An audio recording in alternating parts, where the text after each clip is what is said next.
अरे रियांशी, अरे रियांशी 2 मिनट, मैंने तेरे लिए नाश्ता बनाया है। अरे नहीं भाभी, मैं कॉलेज में ही कुछ खा लूंगी, आप मेरी ज्यादा टेंशन ना लिया करो। अरे भाभी रहने दो, कुछ मत पैक करो, जा रही हूँ मैं, लेट हो रही हूँ।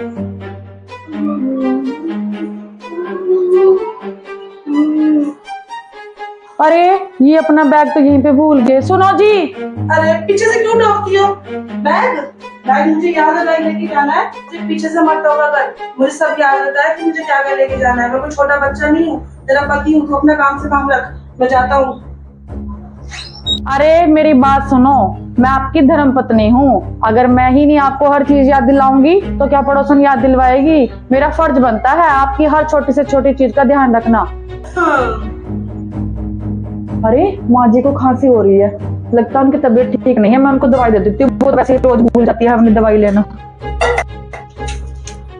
माँ जी, माँ जी, मुझे लगता है आपकी तबीयत ज्यादा खराब है, तो आप ऐसा करो, अपनी दवाई ले लो टाइम से। अरे बहू, तुझे चिंता करने की जरूरत नहीं है, तू टेंशन ना ले, मैं अपना ध्यान खुद रख लूंगी, मैं दवाई ले लूंगी। मैं कोई छोटी बच्ची नहीं, तू अपना काम कर।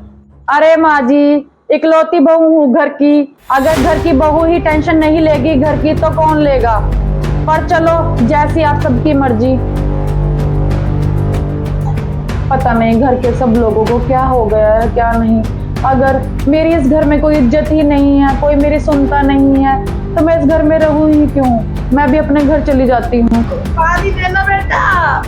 कहाँ चली गई बेटा? पानी देना बेटा। बहू बहू आज उठी नहीं है, जाके मैं खुद ही पानी आ गई। भगवान, अरे भगवान, कहाँ गई बेटा? मम्मा कहाँ है? अगर तू क्या नहीं हो स्कूल ही जाएगा तू? चल मम्मा को बोलते हैं, तुम्हारी मम्मा चली गई, यहाँ भी नहीं है।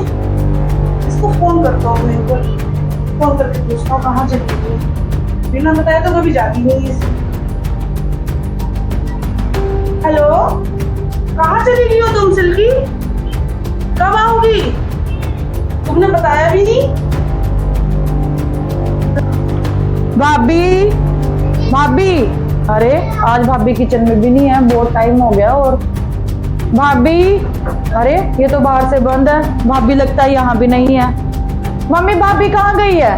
आज सुबह से दिखाई नहीं दे रही है, और मुझे तो बहुत देर से भूख लग रही है, मैं तो नहा धो के रेडी हो चुकी हूँ। बहन वो यहाँ नहीं है सिल्की, वो अपने घर गई है, और उसने बताया भी है अपना खाना पीना खुद बनाओ, और हमारे लिए भी बना के हमें दो खाना। अपना ध्यान भी तुम्हें खुद ही रखना, और बच्चे का ध्यान भी तुम्हें रखना पड़ेगा। अब सारा काम खुद करना पड़ेगा। भैया अब आप ही हेल्प करवाओ कुछ, सारा काम मेरे से तो नहीं होगा। क्या हुआ बेटा? ये बताओ नाश्ते में अब क्या बनाऊं? अब वो देख लो तुम। देखो भैया, भाभी के बिना तो देखो मैं तो बिल्कुल, मुझे तो अब कल आ गई कि भाभी के बिना बिल्कुल कोई काम नहीं हो सकता घर का। तो मैं उसको फोन कर देता हूँ, जाके उसको घर जाके ले आता हूँ। अब तो मम्मी को भी पता चल गया कि भाभी के बिना कोई काम नहीं हो सकता इस घर का, और आपको भी पता चल गया, और गोलू का भी ध्यान रखना पड़ता है। अब देखो मैं तो कॉलेज जाती हूँ, मम्मी बीमार है, आप बाहर निकल जाते हो, तो घर का ध्यान कौन रखेगा? भाभी रखेगी ना घर का ध्यान। और मुझे बिल्कुल समझ में आ गया है कि एक बहू के बिना घर बिल्कुल नहीं चल सकता।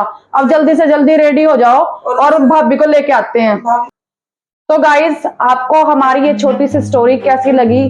अगर आपको हमारी स्टोरी अच्छी लगी हो तो प्लीज कमेंट जरूर करें हमें कि आगे हम और क्या इम्प्रूवमेंट करें अपनी स्टोरी में। तो हमें आगे आप लाइक कीजिए, और guys follow, like, share, subscribe करिए, और हमारे चैनल में और वीडियोस मिलेगी आपको देखने के लिए आगे, तो हमारे साथ बने रहिए। गाइज, इस स्टोरी के माध्यम से हम आपको यही मैसेज देना चाहते हैं कि एक घर की बहू, एक पत्नी और एक माँ, वही घर को सजा कर रख सकती है, वही संवार कर रख सकती है। सब कुछ एक औरत ही कर सकती है और एक बहू ही कर सकती है। तो प्लीज आप सब अपने घर में अपनी बहू, अपनी पत्नी और अपनी भाभी को इज्जत दीजिए और उनके साथ प्यार से रहिए। Thank you so much.